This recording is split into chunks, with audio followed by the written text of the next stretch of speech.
Ianao mahita, ianao malala za miafinam-poko ao e.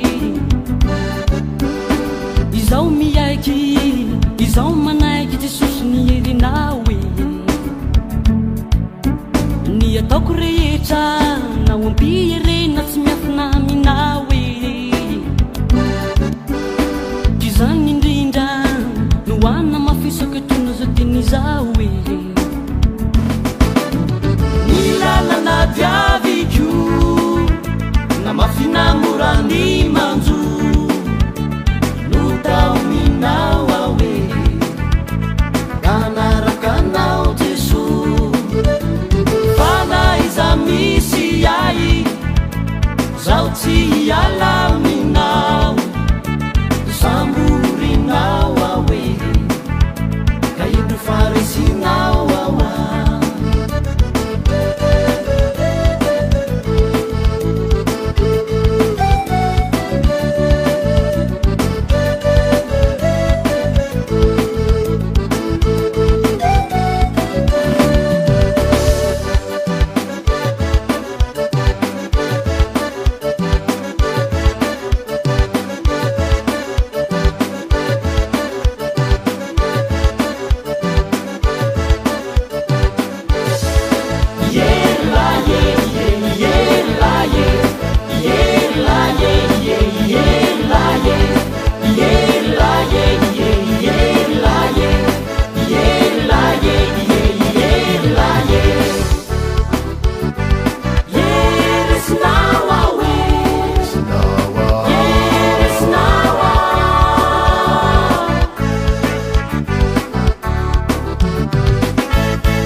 Ianao mahita, ianao malala zay fifitriviranay e.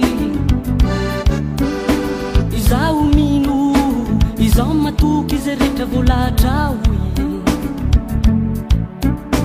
Ny fahendrena, ny fahatsarana rehetra deo aminao e.